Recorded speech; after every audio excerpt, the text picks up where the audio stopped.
इस नए वीडियो में आपका स्वागत है। इससे प्रीवियस चैप्टर आपका था पदार्थ का वर्गीकरण। तो उसके बारे में हमने पढ़ा कि रासायनिक संरचना के आधार पर, किसके आधार पर?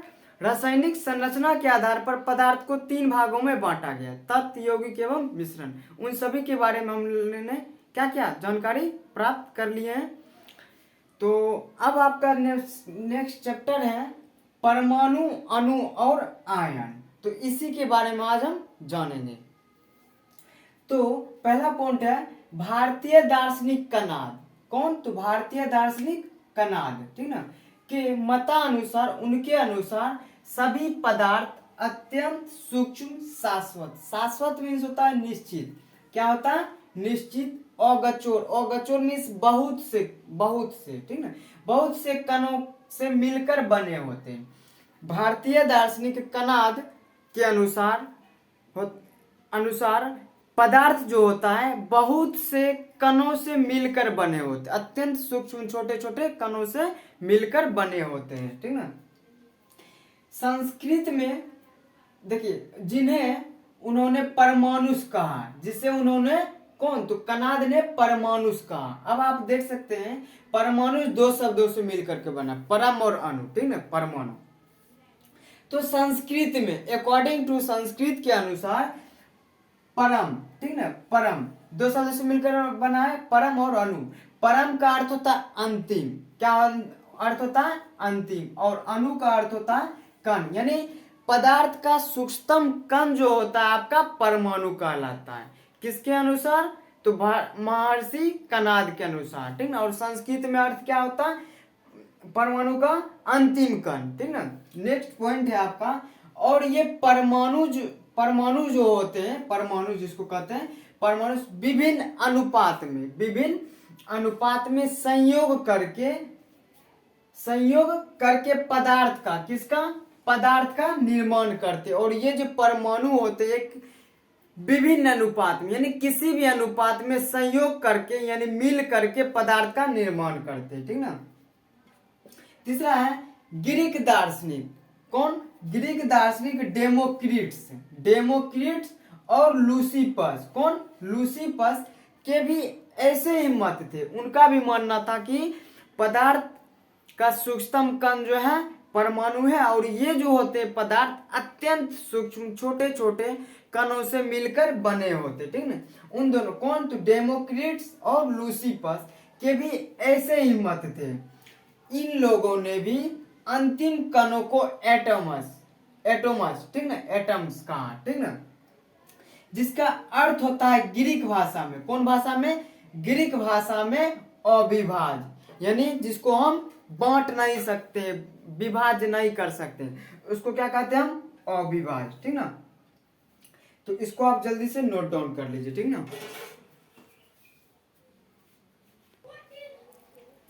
और आपका नेक्स्ट पॉइंट है कि पदार्थ के संबंध में, किसके संबंध में? तो पदार्थ के संबंध में उपयुक्त सभी दार्शनिकों, ठीक ना, यानी वैज्ञानिकों, साइंटिस्टों ने के विचार लगभग एक जैसे थे। कैसे थे? एक जैसे थे, एक समान थे। अर्थात पदार्थ अत्यंत अति सूक्ष्म कणों के बने होते हैं, ठीक ना। इसको जल्दी से आप लोग नोट डाउन कर लीजिए, उसके बाद हम नेक्स्ट पॉइंट को जानेंगे। नेक्स्ट पॉइंट है आपका कि किंतु पदार्थ के संबंध में, क्या?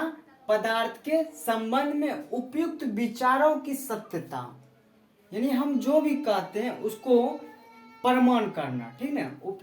उपयुक्त विचारों की सत्यता को जानने का कोई प्रायोगिक, ठीक ना, कोई प्रायोगिक प्रमाण नहीं होने से यह अधिक समय तक, यानी बहुत समय तक मान नहीं हो सका। यानी सभी वैज्ञानिकों ने, बहुत सारे वैज्ञानिकों ने कहा कि पदार्थ के जो कण होते हैं अत्यंत सूक्ष्म होते हैं, छोटे छोटे कणों से मिलकर के बने होते हैं। और उन्होंने क्या किया? किसी भी निश्चित अनुपात, किसी भी अनुपात में मिलकर के बने होते पदार्थ जो होते हैं, किसी भी अनुपात में, यानी भिन्न भिन्न अनुपात में क्या होते? मिल करके बने होते पदार्थ, यह बताया। लेकिन उपयुक्त विचारों की सत्यता को जानने का कोई प्रायोगिक प्रमाण नहीं था। नहीं होने से यह बात अधिक समय तक मान्य नहीं हो सका। ठीक ना।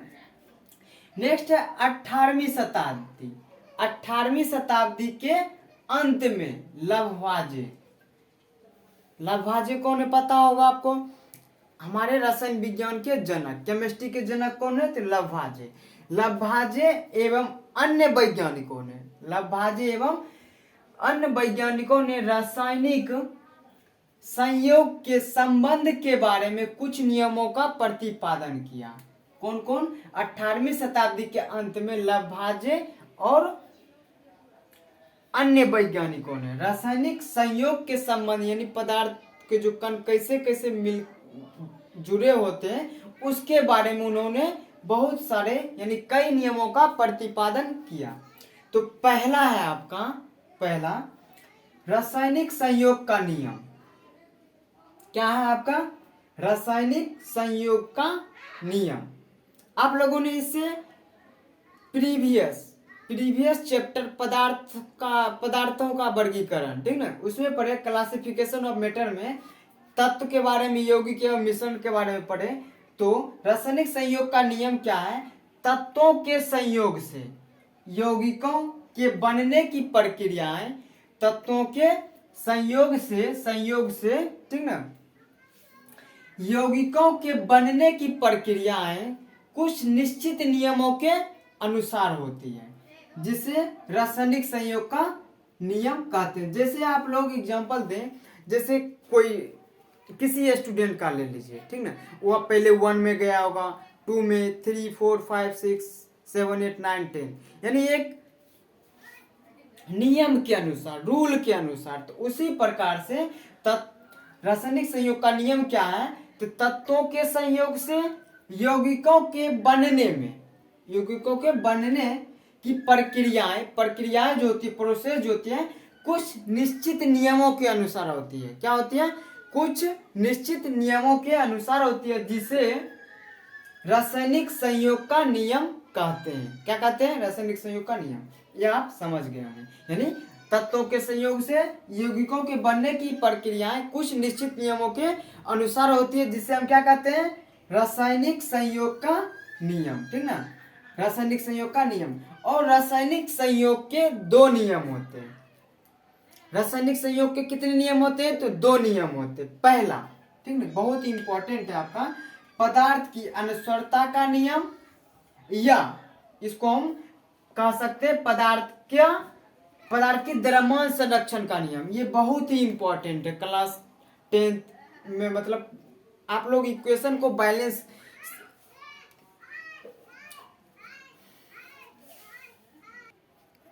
इक्वेशन मीन्स रासायनिक समीकरण के बारे में आप लोगों ने सुना होगा, ठीक ना।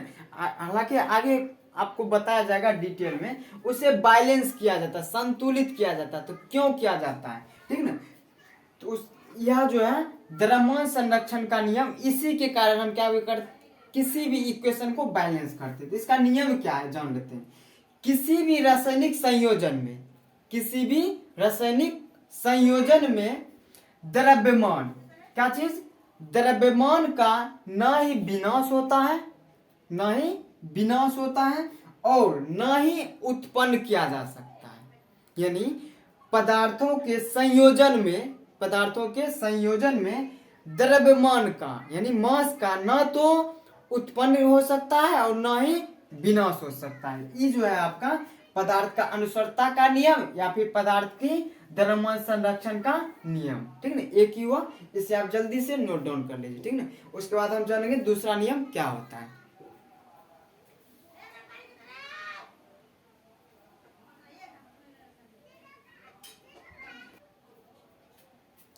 तो अभी हमने आपको क्या बताया, रासायनिक संयोजन में द्रव्यमान का ना तो नाश होता है और ना ही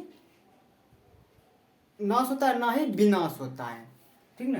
कहने का मतलब हुआ, जैसे कार्बन हो गया और यहाँ पर ऑक्सीजन हो गया, ये दोनों को का द्रव्यमान, इसको मिलाएंगे तो यह आपका क्या बनेगा? CO2 बनेगा। अब इसके द्रव्यमान की बात करें, कार्बन का 1 परमाणु कितना है? 1 परमाणु। और ऑक्सीजन का कितना है? 2 है। और यहाँ पे देखिए तो कार्बन का 1 और ऑक्सीजन का 2 परमाणु, ठीक ना।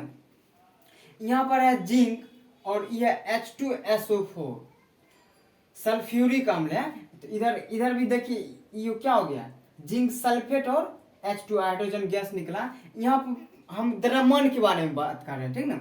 इसका एक परमाणु, यहाँ पर देखिए एक परमाणु, और H2 है, इसका हाइड्रोजन का दो परमाणु, और इधर भी इसका दो परमाणु H2SO4 SO4 सल्फर का एक परमाणु, सल्फर का एक परमाणु, और ऑक्सीजन का 4 परमाणु, इसका भी क्या हो गया 4 परमाणु। जल्दी से आप इसको इस एग्जांपल को नोट कर लीजिए, ठीक ना। कहने का मतलब अभिक्रिया के पहले का द्रव्यमान बराबर अभिक्रिया के बाद का द्रव्यमान जो होता है इक्वल होता है, क्या होता है, सेम होता है, ठीक ना। इसको आप जल्दी से नोट डाउन कर लीजिए।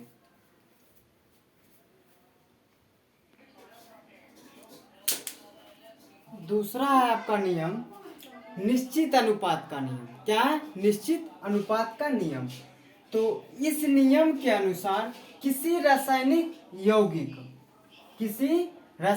यौगिक के सभी शुद्ध नमूनों, क्या शुद्ध नमूनों, ठीक ना, शुद्ध नमूनों में एक ही प्रकार के तत्व भार के विचार से मतलब क्या, भार के अनुसार, ठीक ना, अनुसार से हमेशा एक निश्चित अनुपात में परस्पर संयुक्त रहते हैं। इस नियम के अनुसार किसी रासायनिक यौगिक के सभी शुद्ध नमूनों में एक ही प्रकार के तत्व भार के विचार से एक निश्चित अनुपात में परस्पर संयुक्त रहते हैं। जैसे हो गया जल का रासायनिक फॉर्मूला क्या होता है, H2O। इसे आप तालाब से, झरना से, पोखर से, चापाकल से, नदी से, महासागर से, कहीं से भी अगर इसे आप प्राप्त करते हैं तो वजन के अनुसार H2O जो होगा आपका 1:8 में रहता है। कहने का क्या मतलब हुआ बताते हैं हम, यानी 1 ग्राम हाइड्रोजन और 8 ग्राम ऑक्सीजन ही आपको मिलेगा। आप कहीं से भी जल प्राप्त कीजिए, वजन के अनुसार आपको मिलेगा कि 1:8 में, यानी जल जो है कहीं से भी प्राप्त करें तो 1:8 में रहता है, ठीक ना। ई जो होगा H2O 1:8 के रेशियो में रहता है द्रव्यमान के अनुसार, ठीक ना। नेक्स्ट टॉपिक है आपका, बहुत ही इंपॉर्टेंट है, ध्यान से सुनिएगा। डाल्टन के परमाणु सिद्धांत की मान्यताएं। क्या, डाल्टन की परमाणु सिद्धांत की मान्यता, यानी इसको क्या क्या मान्यताएं मिला है उसके बारे में हम जानेंगे, ठीक ना। दूसरा पहला है आपका डाल्टन की परमाणु सिद्धांत की मान्यताएं यानी निम्नलिखित है, ठीक ना, मुख्य बातें निम्नलिखित है जिसको माना गया है। पहला है सभी पदार्थ अत्यंत सूक्ष्म, यानी बताए थे आपको पहले भी ऑलरेडी, सूक्ष्म कणों से मिलकर के बने होते हैं। क्या होते हैं, सूक्ष्म कणों से मिलकर के बने होते हैं, जिन्हें परमाणु कहते हैं, और ये परमाणु खंडित नहीं किए जा सकते। अभी आपको कुछ देर पहले बताया कि पदार्थ के जो कण परमाणु जो होते हैं अविभाज्य होते हैं, बहुत सारे वैज्ञानिकों के मतानुसार, ठीक, ग्रीक दार्शनिक डेमोक्रिटस और लूसिफस के अनुसार क्या होता है कि पदार्थ के जो कण होते हैं परमाणु क्या होते हैं, अविभाज्य होते हैं। तो उसमें इसमें भी है कि पदार्थ अत्यंत सूक्ष्म कणों से बने होते हैं जिन्हें परमाणु कहते हैं, और ये परमाणु खंडित नहीं किए जा सकते हैं। पहला हो गया आपको। दूसरा है किसी भी रासायनिक प्रोसेस में, किसी भी रासायनिक प्रक्रिया में परमाणुओं का न तो निर्माण होता है और न ही विनाश होता है। क्या होता है, न ही निर्माण होता है और न ही विनाश होता है। अभी हम पढ़े थे द्रव्यमान संरक्षण, उसमें भी बताया गया था कि पदार्थ के जो परमाणु ना नाश होते हैं और ना ही विनाश होते हैं। तीसरा है आपका किसी तत्व के सभी परमाणु समान होते हैं। किसी भी तत्व का आप परमाणु को देखिएगा तो उसका परमाणु जो होता है क्या होता है, एक जैसा, समान मीन्स एक जैसे होते, ठीक है। ये आपका तीसरा प्रॉपर्टी जो यानी तीसरा गुण हो गया। चौथा है नेक्स्ट विभिन्न तत्वों के परमाणु यानी अलग अलग तत्वों के परमाणु भिन्न भिन्न आकार, क्या भिन्न भिन्न आकार, द्रव्यमान, रासायनिक गुण, ठीक ना। तो विभिन्न तत्वों के परमाणु विभिन्न आकार, द्रव्यमान और रासायनिक गुण वाले होते हैं। ये आपका ये सब क्या हो गया, इसका गुण हो गया, ठीक ना, मान्यताएं हो गई, मुख्य बातें हो गई कि डाल्टन ने इन सब बातों को बताया। नेक्स्ट आप इसको जल्दी से नोट डाउन कर लीजिए, ठीक ना। नेक्स्ट है आपका पांचवा प्रॉपर्टी, रासायनिक संयोग में, क्या रासायनिक संयोग में स्वतः मिलना, ठीक ना। रासायनिक संयोग में दो या अधिक, क्या दो या अधिक तत्वों के परमाणु परस्पर संयोग करके यौगिक बनाते हैं। इसका पांचवा क्या है, पांचवा डाल्टन के मान्यता है। पांचवा मान्यता क्या है कि रासायनिक संयोग में दो या अधिक तत्वों के परमाणु परस्पर संयोग करके यौगिक का क्या करते हैं, निर्माण करते हैं। Thanks for watching my video. ये आपका पार्ट 1 है। पार्ट 2 में आप इसके और भी प्रॉपर्टीज को जानेंगे। जय हिंद दोस्तों।